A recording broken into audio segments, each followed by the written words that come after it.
Olá, estamos aí entrando no canal do YouTube, né? Ramon Amorim. Você que ainda não inscreveu, se inscreva, compartilha. E vamos agora para a segunda parte da parábola de Jesus sobre o filho pródigo. Estou colocando ela na íntegra, a primeira parte não deu para fazer o vídeo completo.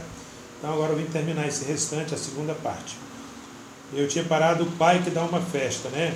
Onde o pai faz uma festa enorme para o filho, porque aquele filho que estava perdido se voltou, o pai se abraçou a ele, ele se abraçou ao pai, e ali então aquele choro, né? Mas aquele choro de alegria, por ter visto aquele filho que tinha retornado para casa. Aquele filho que estava perdido agora se encontra com o pai. Agora a fome que ele estava sentindo não vai sentir mais. A proteção que ele precisava, agora ele já encontrou nos braços do pai e no aconchego da família. Então nós vamos ver e falar um pouco agora, já finalizando esse vídeo, justamente da parte final dele. Porque no outro vídeo nós falamos justamente da herança, a qual ele pediu ao pai, pegou a sua herança, saiu, gastou essa herança todinha. Depois que gastou, ele volta arrependido e o pai vai, o perdoa, recebe ele de braços abertos e faz uma enorme festa para ele.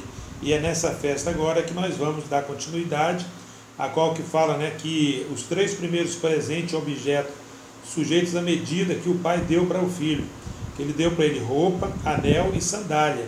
Ou seja, não sabemos quanto tempo o filho pródigo ficou distante do pai. Mas quando ele voltou, o anel ainda dava, a roupa ainda dava e a sandália ainda dava, pois é impossível crescer longe do pai. Amém? Glória a Deus. Em segundo lugar, muitos comentaristas observam que na cultura antiga, os servos, escravos, viviam descalço e apenas os membros da família possuíam sandálias. O filho pródigo, quando voltou, veio com a expectativa de ser recebido apenas como funcionário, mas o seu pai o restabeleceu a condição de filho. Em terceiro lugar, muitos comentaristas associam esse anel ao anel da sinete, que era o anel representativo da família. Com isso, literalmente, o pai estaria o restabelecendo a condição de membro da família, em vez de apenas um trabalhador. Seu pai não recebeu ele como um trabalhador, porque se o seu pai recebe ele como um trabalhador naquela época, naquele período, ele então seria recebido como escravo. E ele não era um escravo, ele era o filho do dono daquelas propriedades. Apesar dele ter pegado toda a sua fortuna, toda a sua herança, ter gastado na libertinagem, no pecado, na prostituição, na mentira, mas mesmo assim, quando ele voltou, o pai recebeu ele de braços abertos e recebeu ele na qualidade de filho. Sabe o que eu quero dizer para você? É que nós também estamos na presença de Deus. Cristo é o autor e consumador da nossa fé. Mas muitos saíram da presença do Senhor. Muitos saíram da presença do Senhor. É da vontade de Deus? Não. É da vontade de Cristo? Não. É da vontade do homem. Ele pegou a herança a qual Cristo deu para ele e ele então não valorizou essa herança. No mundo ele vai perder tudo aquilo que ele aprendeu. No mundo ele vai perder tudo aquilo a qual ele aprendeu a entender o que é ter fé, o que é ter esperança, o que é ter fidelidade, o que é o alimento espiritual para o nosso dia a dia. E aí a herança vai acabar indo embora.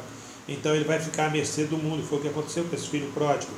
Mas aí nós vamos ver que o pai, recebe ele não como trabalhador, mas como filho.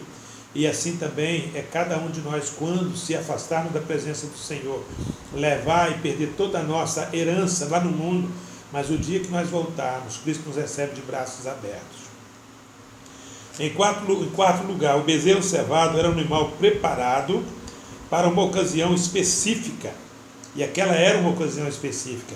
Aquele filho que se havia perdido, agora ele voltou novamente para casa. Ele voltou novamente agora para o aconchego do Pai. Irmãos, que maravilha quando a gente vê um pecador arrependido voltar para a obra do Senhor, voltar para a casa do Senhor, se dedicar novamente à obra do Senhor. Há uma grande festa. Essa festa é aqui na terra, essa festa é lá no céu, essa festa é no coração de Deus, essa festa é no coração de todos os irmãos. Amém? era engordado e preparado para ser abatido em uma ocasião especial. Foi o caso do novilho cevado. O pai estava revelando era que desde o dia em que o filho pródigo saiu, ele já estava preparando as comemorações para o seu retorno. Ou seja, muitos às vezes não conseguem, mas muitos conseguem. E Deus a cada dia, aquele que vai saindo, ele vai preparando, porque ele sabe que ele vai voltar. Ele vai voltar porque ele precisa do mesmo, de tudo aquilo que ele tinha antes. Ele vai precisar do amor do pai, ele vai precisar do amor do filho, ele vai precisar daquele abraço de Deus na vida dele. Enfim, irmãos, é maravilhoso, entendeu? Pois ele sabia que o seu filho poderia ir para o lugar que quisesse, porém, nunca ele iria encontrar um lugar igual à casa do pai. Nunca vamos encontrar um lugar igual à casa de Deus, um lugar onde nós possamos comemorar junto com nossos irmãos, nossos amigos, profetizar a mesma fé, a nossa alegria de poder orar, glorificar, buscar a Deus em espírito e em verdade. Não vai, irmãos. Não tem outro lugar melhor do que nós estarmos na casa do Deus vivo de Israel, do Deus vivo do povo gentil e desse Deus maravilhoso que a cada dia continua cuidando de cada um de nós. Assim, é a história desse filho pródigo. A alegria que o pródigo tanto buscou no país distante, ele só conseguiu encontrá-la quando chegou de volta aos braços do seu pai. Ou seja, lá no mundo a gente só vai ter aflição, não adianta. Você pode pegar o que você quiser, mas lá no mundo você só vai ter aflição. Você pode gastar a tua herança, você pode estar cheio de dinheiro, mas você nunca vai ter alegria, você nunca vai ter paz. E a maior alegria que a gente tem é quando nós voltamos para a casa do Senhor. Quando nós colocamos a nossa vida no altar do Senhor. Isso é maravilhoso, isso não tem preço. É a nossa salvação, é a nossa comunhão, é a nossa vida com Deus. Nós somos um pouco da história desse filho pródigo. Quantos de nós um dia ficamos afastados da casa do Senhor? Quantos de nós um dia experimentamos os manjares do mundo? Mas um dia Deus nos chamou, Deus nos alimentou e Deus nos trouxe de volta, nos deu roupa nova, sapato novo, preparou um banquete espiritual para cada um de nós e continua até hoje nos dando um alimento saudável, que Cristo é o pão da vida. Ele continua me alimentando a mim e a você. Reflete nessa palavra, você que estiver fora do caminho do Senhor. Você é aquele filho pródigo que um dia conheceu a Deus e hoje está distante do caminho do Senhor. Mas o Senhor, através dessa palavra, Ele vai te resgatar para a honra e glória do nome dEle. A escolha é tua, escolhe o melhor caminho. O melhor caminho é justamente esse, o dia que você voltar para os braços do Pai. Ou seja, tudo que o Pai estava fazendo por ele, transmitia uma mensagem. Você continua sendo filho. Teu nome está escrito no livro da vida. Você pode ter saído, mas seu nome continua escrito. Deus não vai parar enquanto você não voltar. Ele quer receber você de braços abertos. Ele quer que você retorne, porque Ele tem algo especial para você. Então, meu amigo, pode ter certeza disso. Na vida de cada um de nós já existiu um filho pródigo. E talvez você que está ouvindo vai ver essa palavra depois, não vai ser diferente. Porque você é aquele a qual Deus está te esperando você. Porque você continua sendo filho, não mais criatura. Amém? O irmão do pródigo que não celebra. Vamos entender isso? Quando parecia que a história já estava concluída, Jesus mexeu em um ponto sensível da aplicação da parábola, o comportamento dos fariseus em relação aos filhos rebeldes de Deus. Olha só, aos fariseus, essa parábola, né, dos filhos pródigos, daquelas pessoas que conheciam Deus, mas vivia distante de Deus, conhecia a lei, mas não fazia a vontade da lei, fazia as próprias vontades. E Deus então mexeu no ponto básico deles, né? Mexeu então no calcanhar de Aquiles deles.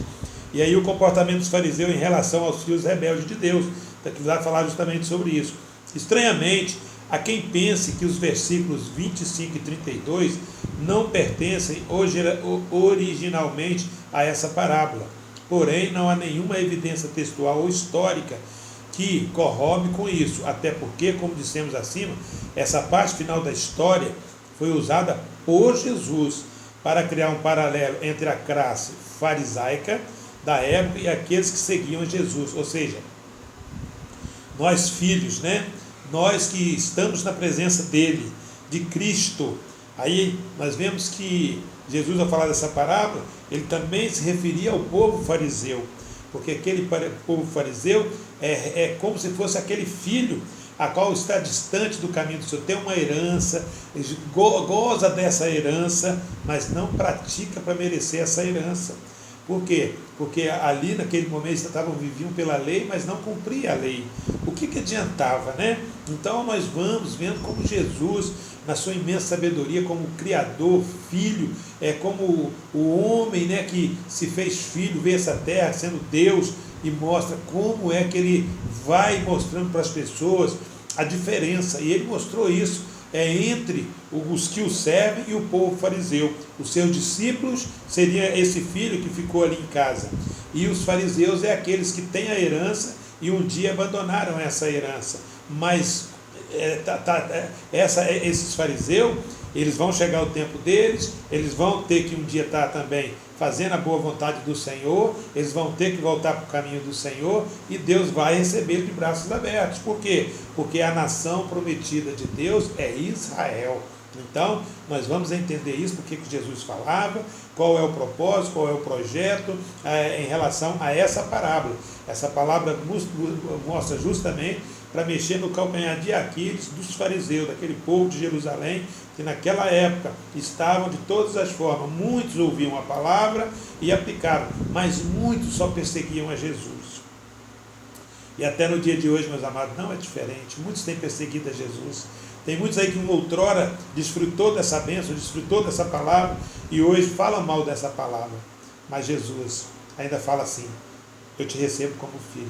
Seu nome ainda está escrito no livro da vida, e eu espero você de volta para que eu possa abrir meus braços e te aconchegar. Amém? Essa parte final da história foi usada por Jesus para criar um paralelo entre a classe farisaica, ou fariseu, né, da época, e aqueles que seguiam a Jesus, que era justamente, tinha fariseus que seguiam mesmo, que respeitavam, entendiam e gostavam. E tem aqueles que só queriam criticar, porém não faziam parte do perfil religioso judaico, como, por exemplo, os publicanos e pecadores. O que Jesus estava revelando era que os filhos arrependidos, embora cordialmente recebidos pelo Pai, estavam sendo rejeitados pelos seus irmãos mais velhos da religião, os fariseus. Entendeu agora o projeto? O final, envolvendo o irmão mais velho, ilustrava o orgulho do filho perfeito, versus a misericórdia do pai com o filho pecador. Na opinião dos fariseus, os publicanos e pecadores não poderiam ser aceitos de volta. Entendeu? E o que mais irritava eles em Jesus era o restabelecimento, a condição do filho que o Senhor estava concedendo para essas pessoas. A fala dos fariseus era: nessa festa eu não vou entrar. Olha que coisa, né? Por quê? Porque estavam rejeitando, e Jesus não rejeita ninguém, de forma alguma. Ele recebe todos de braços abertos. Por isso que todos nós estamos aqui hoje falando da palavra de Deus. Um dia nós também estávamos na mesma situação, mas ele abriu os braços e nos recebeu. Observa magistralmente que nesse capítulo todos se alegraram, exceto o filho mais velho. O pastor de ovelhas e seu amigo se alegraram com a ovelha recuperada, e a mulher e suas amigas se alegraram com a dracma encontrada. Porém, apesar de os servos também se alegrarem com a festa do regresso do filho pródigo, o irmão mais velho escolheu não celebrar. Do mesmo modo que o pai, que teve que sair para receber o filho mais novo, também teve que sair para convencer o filho mais velho. Ambos os filhos deram trabalho ao pai. Qual foi a diferença? Que um foi por abusar da misericórdia do pai, e o outro por não conhecer a misericórdia dele. Um abusou e o outro não conhecia. E nosso Deus, ele é misericordioso. O nosso Deus, aonde superabundou a graça, superabundou tudo, meus irmãos. Porque Deus, ele nos deu seu Filho para nos resgatar do pecado, não para nos deixar fora dele. E assim fala, né? Que foi por abusar da misericórdia do pai, um dos filhos, e o outro por não conhecer a misericórdia dele. Todos nós caímos nessa situação um dia. Mas louvado e glorificado seja o nome do Senhor, que hoje nós estamos aqui. Ele recusou o pródigo de ter gastado todo, ele acusou o filho pródigo, o irmão, né? De ter gastado todo o dinheiro com meretrizes, está lá em Lucas 15:30. Porém, como ele sabia que o dinheiro havia sido gastado nisso, se o seu irmão estava em outro país, não havia meio de comunicação, e ele nem sabia onde o irmão estava. A resposta simples estava acontecendo ali. A lei da projeção. Ele estava projetando no irmão o que ele faria caso fosse ele. Ou seja, o tal do ciúme, a tal da inveja, né? Ele não concordou com o irmão, ele mesmo fez acusações, ele mesmo traçou, porque ele não sabia, ele não via, naquele tempo não tinha rádio, não tinha telefone, não tinha droga nenhuma para poder, então, ele poder acusar, mas ele acusou.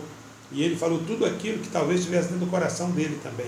Então, um deu trabalho porque feriu o coração do pai, e o outro justamente por não conhecer a misericórdia do pai. E a gente conhece a misericórdia de Deus, e a gente às vezes fere o coração de Deus com as nossas atitudes, com os nossos atos. Um ponto a ser observado é que na única vez que o irmão mais velho falou com o pai na parábola, a sua fala foi: sirvo-te há tantos anos, está lá em Lucas 15, 29. Essa fala é comprometedora, pois ele estava dizendo que havia escolhido viver e trabalhar como um escravo. Infelizmente, ele se via como servo, mas não como filho. É assim, irmãos, que às vezes nós temos que tomar cuidado. Nós estamos na igreja e nós não somos escravos. Nós temos de viver na condição de filho. Nós temos que viver nas condições de um povo lavado e remido no sangue de Jesus. Porque nós saímos do estado de criatura. Nós não somos mais escravos do pecado. Hoje nós somos livres. Livre por quê? Porque Cristo Jesus pagou o preço por cada um de nós. Amém? Dizendo que havia escolhido viver e trabalhar como escravo. Infelizmente, ele se via como servo, mas não como filho. Sendo dono de tudo, ele reclamava por nunca ter recebido um cabrito. Tragicamente, como ele não entendia o que é ser um filho, também não iria conseguir compreender o que é ser um pai. Em outras palavras, o que o pai estava dizendo era: o seu problema é que você se enxerga apenas como servo. Ou seja, ele se via como escravo. Ele estava falando para o pai: eu estou sendo seu escravo aqui esses anos todos, que o meu irmão foi embora, meu irmão fez isso, meu irmão fez aquilo. Mas o pai vai para ele, falar para ele: só se enxerga como escravo, se enxerga como filho também. Você esteve ao meu lado esse tempo todo e nunca notou isso, que eu sou o teu pai? Cristo, ele está ao nosso lado o tempo todo. E nós temos que olhar ele nas condições de nós sermos filhos, porque nós temos uma herança a ser cuidada. Nós temos uma herança a qual ele trouxe para cada um de nós.